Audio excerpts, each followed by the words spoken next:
BeTheTalk, episode 152, featuring Philippe Noel. Welcome to BeTheTalk. We go behind the talk 7 days a week for tips and techniques to help you change the world. I'm Nathan Eckel, and a talker myself, I'm interviewing others who change the world with their talk. You can too, even if you've never given a talk before. Let's get started with today's show. We are live with Philippe Noel. Philippe, are you ready to talk? I am. Good to be here. Philippe Noel is a social entrepreneur originally from Quebec, Canada. While a freshman at Harvard University or Harvard College, he gave a TEDx talk on biomethanation, a technology he researched to create a social enterprise. Philippe formed Methanergics to expand the reach of this technology. Philippe Noel, welcome to the talk. Thank you. Thank you for having me. Your talk, TEDx Harvard talk, is called How Your Leftovers Could Fuel Your Car. And I know this is a little out of your age bracket, but my favorite movie of all time came out when I was 10 years old, Back to the Future. And at the end of that show, after the end of the movie, they come flying in from the future, and Doc opens up the hood and starts doing exactly what it sounds like you're onto here. Started opening up the fuel tank, dumping in all of Marty McFly's bio waste from his trash and fueling up the car and then flying back away. This is your opportunity to correct me if I'm completely wrong or setting this up in the wrong direction, but I just gotta send you off with that as the intro. It's how your leftovers could fuel your car. So take us behind the talk, Philippe. Yeah, I mean, what I'm working on is a little less glamorous than what you just described, but essentially that's kind of the same thing. So just to give you like a brief rundown of what I spoke about. So basically biomethanation is this technology where you can take organic waste and transform it into biogas. And then you can use this biogas to fuel the car. And what's so great about the system is that part of the waste that comes from this process of transforming the biogas can actually be used as fertilizer. So it's essentially a zero waste system. Everything that comes out of here is just can entirely be used. So you're kind of like, closing the circle in a sense and making a fully sustainable system, which is great. So when I was in high school, I researched which diets and which, composition of waste produce the most biogas and could be the more potent for just fueling cars and, producing the most quantity of biogas. And then at the talk, that's kind of what I talked about briefly, but I was trying to keep it, not too scientific and more talk about the future of the technology and what it could potentially bring to society. Trying to get people a bit more inspired about this technology because it's not so used, it's not so known either, and it's kind of, like working with waste is not such a, glamorous field, and so not so many people talk about it. While there's so much you can do to improve this process. So this is basically what I was talking about. Well, it sounds like exactly what I was watching in the movie when I was 10 years old. So, I mean, it may not be, presented in the same little snazzy way, but you're talking about feeding biofuels or the waste that we're putting in our landfill. I mean, it's like a triple win. You save on gas. You have a car that runs on this stuff. You get to look like you're Marty McFly, Michael J. Fox on Back to the Future, and there's no waste. And you're saying that it's organic when it comes out the other end. Right. That's amazing. How far along are you? I mean, are you is this kind of theoretical right now, or are you making advances, or just give us a little bit of a timeline and feel free to adjust my very, very high expectations that I have, Philippe. I mean, it's already being used, so it might even have your expectations should be higher. Should be higher. Yeah. So this technology is actually already used. It's not so used in the United States, unfortunately. Well, of course not here, but Canada, yeah, it's a pretty big deal. It's also very much used in Germany and France.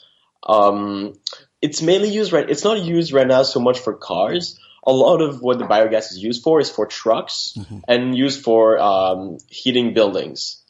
And it's also very much used, at least at the moment, in a agricultural kind of setting. So, farms, of course, produce a lot of organic waste. So they're a good place to start to have a very large quantity of, input for your system in the same location. But it's starting to be more and more used on like smaller city levels. One of the reasons I suspect it's not so used in the US is because the waste management system is a bit more individualistic versus, France and Canada where it's all run by the state. So it's a little easier for, an entire city to switch to this kind of way of doing things. Well, it's a little instant adoption. I mean, if you've got that kind of centralized system, I mean, I was always kind of grew up and we're mostly a very capitalistic society in the United States and Canada. So, that's a great way to look at it on the other side. One of the great things about having things, centralized is, it can be potentially more environmentally sound. So I'm just bouncing off the walls with this. How long, I'm going to ask you to, kind of make a prediction here. What do you think, who's going to be the next industry or segment to adopt this, and where do you see this going, Philippe? I mean, I think it's probably going to be everywhere at some point, just because it has to, right? Like, if we want to keep society evolving in the future, we got to find a moment where we reuse everything we make, right? And this is, at least so far, the best known way of reusing organic waste. So it will eventually get more and more widely spread out. As for exactly when, that's a really good question. I don't know exactly. I would say the general tendency is to move towards slowly implementing it in institutions that have a lot of waste on their own, so that make like a single client kind of a big deal and makes it profitable for them. So in the US, starting to go with college campuses where you have 30,000 people under the same institution, or like a business headquarters or something like that, small cities and so on.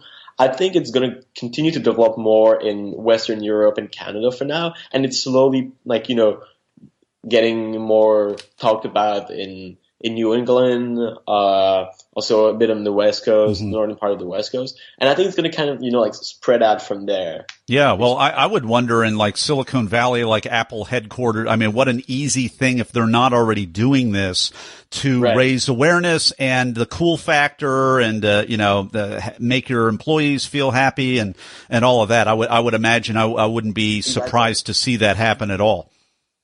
Exactly. It's also that it's a great image for the company, right? Especially in today's time where, sustainability has become more and more of an issue, and having a company that just says like, hey, we're going to switch to this and, we're going to be better than all the other companies. And it's also the good thing with all of this, and what I was kind of putting emphasis on in my talk, is that there's also an economically sound reason for doing this. Like all of this biogas that you produce kind of offsets the cost that you're incurring to, get the whole process started. And right now it's just entirely cost, because you're, spending money to take this waste and just dump it somewhere where it's generating nothing at all, right? And on this side, you're just generating some value out of something that had no value previously. So it can reduce your costs and even be profitable for some companies depending on, their system and their efficiency and so on. Well, I can't imagine what future generations, they're going to look back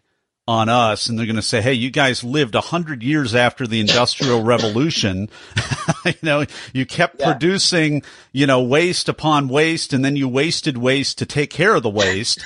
And I just love that there are brilliant young minds like Philippe that are finally doing something about the issue. I'm going to put a plug for many of the environmentally friendly talks that we've had here on Be the Talk. One of our most popular, number one or number two, episode 25 with Leah Colabella, who takes on that issue of single-use disposable straws.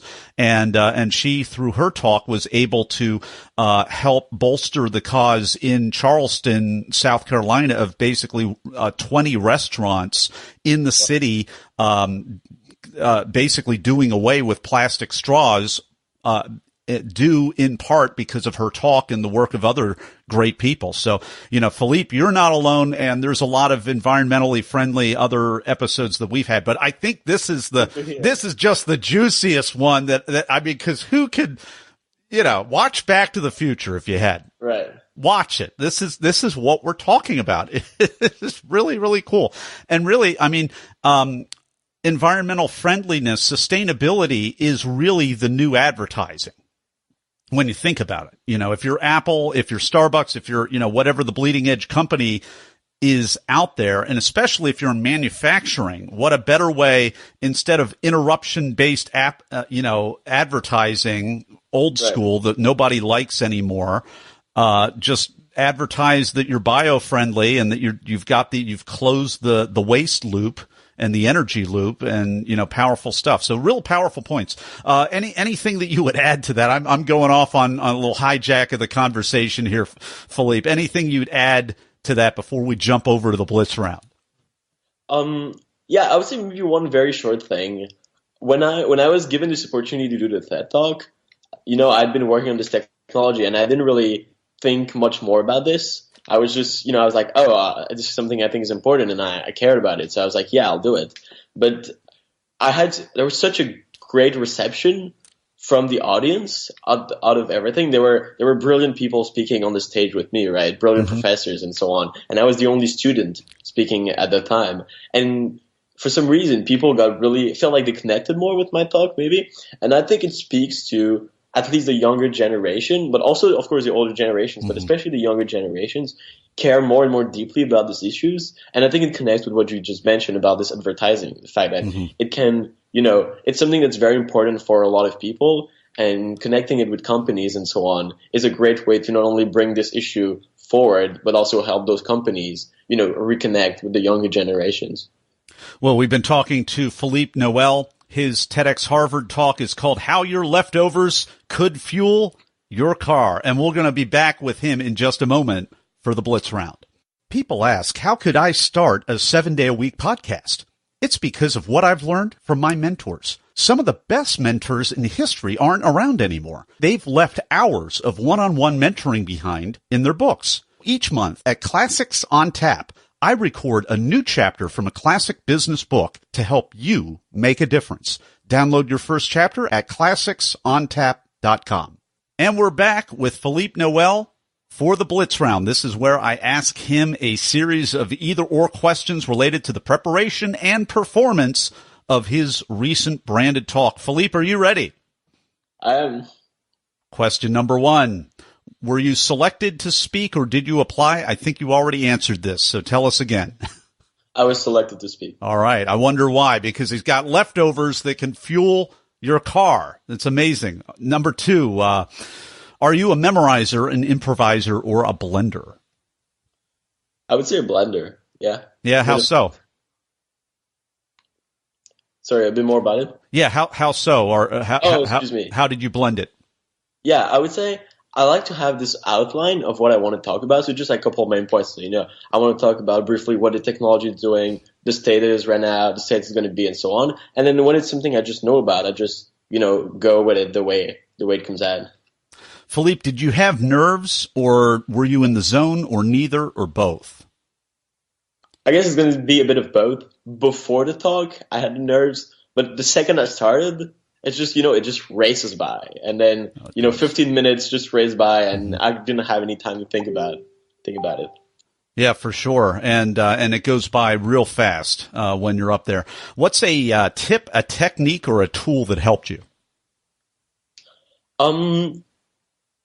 Something that I like thinking about was just the fact that no one in the audience knew anything about what I was saying, right? So there's no one that's going to stand up and be like, you're wrong, right? Of course, you don't want to be wrong, but the way you explain everything, you're just sharing something you care about. So you're the expert on the topic. There's really no way it could go wrong. And then you just go and have a good time. All right. So you gave a critic-proof talk.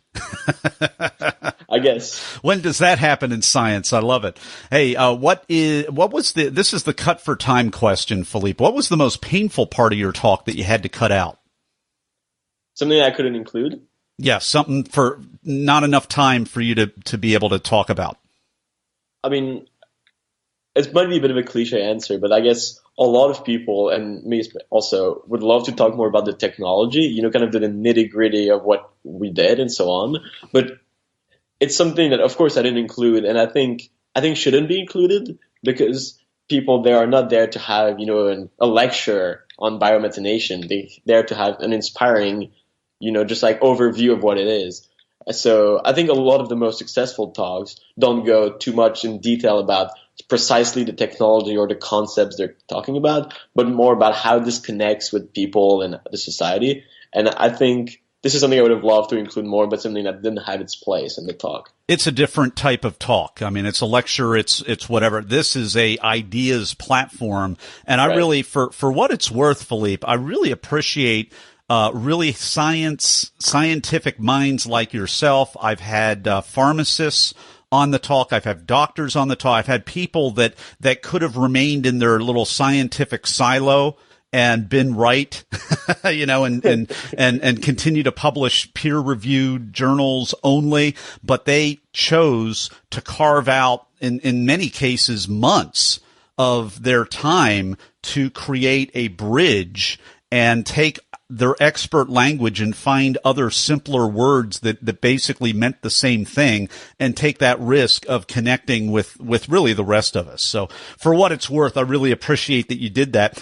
It is a performance. So here's my final question for you. What was the most unexpected, strange, or just plain weird thing that happened during or right before you went on stage for your talk? That's a great question. I would say you can't really know what's going to make people react to the most. Of course, I mean, I had some ideas, you know, not that I'm giving, you know, like a spoken word event or anything, but sometimes when I was bringing, you know, important results or, you know, like surprising results, I would be like, probably this is when people are going to think, oh, this is really cool. But also sometimes you're not even thinking like something that sounds normal to you, and then people are going to react very strongly to this, or like, you know, start applauding or anything. So I'd say this was the most unexpected part of the audience. Yeah, well, you never know whether you're giving a TEDx talk or you're doing stand-up comedy. And trying out material for the first time, you don't know what's going to land. That's great. Right. We've been enjoying this conversation with Philippe Noel. His TEDx Harvard talk was called How Your Leftovers Could Fuel Your Car. And before we come back to him for the final word of advice for UTalk Universe, if you want to connect with Philippe, you want to watch this talk. You really want to watch this talk. If you've ever seen Back to the Future at the end and wondered, you know, will we ever have a day? We just been talking about this for the last 15 minutes. You can go to our show notes page at BeTheTalk.com. There you can have a link to the talk, and you can also connect on LinkedIn with Philippe if you are an investor, if you are an angel investor, if you want to be on the bleeding edge on what is happening, you might just want to link in with Philippe Noel. You can do that on our show notes page, BeTheTalk.com. And we will be right back for the final word of advice with Philippe Noel. Everyone wants to change the world, but not everyone knows the first step. Before you can change the world with your talk, it has to be selected. So grab the templates, timelines, and tools that I use to get my talk selected at BeTheTalk.com. And we're back with the final word of advice for Talk Universe with Philippe Noel.